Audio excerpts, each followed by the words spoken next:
Hello friend, चलिए आज हम लोग देखते हैं टीटी 2022 को, जो 23 जनवरी 2022 को परीक्षा हुई है, उस जूनियर स्तर का पेपर देखते हैं दोस्त किस तरह से पेपर आया हुआ था।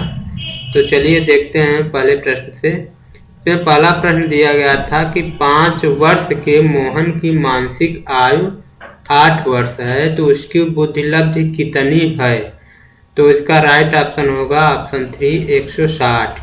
फिर अगला प्रश्न है कि इनमें से कौन सा आईक्यू स्तर मंदबुद्धि बालकों का प्रशिक्षण योग्य आईक्यू स्तर कहलाता है? तो सही ऑप्शन होगा ऑप्शन 4 36 से 49। अगला प्रश्न है रोसा इंक ब्लड टेस्ट का प्रयोग निम्न में से किसके मापन हेतु किया जाता है? तो राइट ऑप्शन होगा ऑप्शन 1 व्यक्तित्व के मापन में किया जाता है। फिर अगला प्रश्न है वह विस्मित का कारण नहीं है। प्रश्न है वह विस्मित का कारण नहीं है, तो राइट ऑप्शन होगा स्मरण करने की इच्छा, ऑप्शन 3 सही होगा। अगला प्रश्न है वह विज्ञान जो संज्ञानात्मक पदार्थ को एकत्र करने, विभाजित करने, प्रस्तुत करने, तुलना करने और व्याख्या करने की विधि से संबंधित है, वह कहलाता है। तो क्या कहलाता है? ऑप्शन 1 सही होगा, सांख्यिकी कहलाता है। अगला प्रश्न है मूल प्रवृत्ति की एक प्रमुख विशेषता जो पाई जाती है, तो किसमें पाई जाती है? तो ऑप्शन इसमें सही होगा 4 सभी प्राणियों में तथा जन्मजात व प्राकृतिक होती है। अगला प्रश्न है भारतीय संविधान में 6 से 14 वर्ष के बच्चों के लिए निःशुल्क व अनिवार्य शिक्षा का अधिकार निम्न में शामिल है, तो सही ऑप्शन होगा ऑप्शन 2 अनुच्छेद 21(1) में।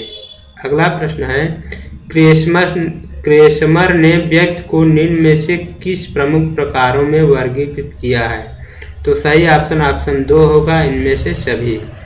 अगला प्रश्न है टीटी का उद्देश्य निम्न में किसका मापन है? तो सही ऑप्शन होगा ऑप्शन 3 अभिक्षमता का मापन है। अगला प्रश्न है संगणन का सिद्धांत निम्न में से किसकी व्याख्या करता है? तो ऑप्शन सही होगा स्मृति, ऑप्शन 3 सही होगा। अगला प्रश्न है निम्न में से शारीरिक विकास को प्रभावित करने वाला कारक कौन सा है? तो सही ऑप्शन होगा ऑप्शन 2 इनमें से सभी। अगला प्रश्न है बुद्धिलब्धि की गणना का सही सूत्र निम्न में से कौन है? तो बुद्धिलब्धि की गणना करने का सही ऑप्शन होगा ऑप्शन ए मानसिक आय बटा वास्तविक आय गुणित 100। फिर अगला प्रश्न है विचारात्मक चिंतन की चर्चा निम्न में से किसने की है? तो सही ऑप्शन होगा ऑप्शन ए डीवी ने की है। अगला प्रश्न है आगमनात्मक तर्क के स्तर में कौन शामिल नहीं है? तो सही होगा ऑप्शन 2 सही होगा, कल्पना जो शामिल नहीं है। अगला प्रश्न है सीखी गई बात को धारण और पुनः स्मरण करने में असफल होना क्या कहलाता है? तो विस्मरण कहलाता है। ये अगला प्रश्न है निम्न में कौन शेष से भिन्न है? तो राइट ऑप्शन होगा ऑप्शन 4 रैनवे का परीक्षण भिन्न है। 7, 8, 9, 10, 11, 12 का माध्याह्न क्या है? तो सही ऑप्शन होगा ऑप्शन 2 9.5। अगला प्रश्न है सूझ या अंतर्दृष्टि के सिद्धांत का प्रतिपादक किसने किया? तो ऑप्शन सही होगा 3 गेस्टाल्टवादी मनोवैज्ञानिक ने सूझ या अंतर्दृष्टि का सिद्धांत दिया। अगला प्रश्न है मैकडूगल के अनुसार प्रत्येक मूल प्रवृत्ति से संबंध होता है, तो सही ऑप्शन होगा इसमें ऑप्शन 3 संवेग। अगला प्रश्न है पूर्व अनुभव के आधार पर संवेदना को अर्थ प्रदान करना कहलाता है, तो क्या कहलाता है? प्रत्यक्ष ज्ञान कहलाता है। 20 का 3 सही होगा। अगला प्रश्न है पिछड़े बालकों के लिए शैक्षिक लब्धि की अवधारणा किसने दी है? तो सही ऑप्शन होगा ऑप्शन 2 सिरिल बर्ट ने दी है। अगला प्रश्न है निम्न में से कौन सा एक उत्तम परीक्षण को विशेषताओं से भिन्न है? तो तो सही ऑप्शन होगा ऑप्शन 2 अभिक्षमता। अगला प्रश्न है निम्न में से कौन सा बुद्धि का सिद्धांत नहीं है? तो 23 का 4 जो है प्रत्यागमन का सिद्धांत नहीं है, ऑप्शन 4 सही होगा। अगला प्रश्न है निम्नलिखित में कौन सा अंतःस्रावी ग्रंथि नहीं है? तो 24 का 4 सही हो, लार ग्रंथि सही होगा 4। अगला प्रश्न है पियाजे के अनुसार संज्ञानात्मक विकास की द्वितीय अवस्था है?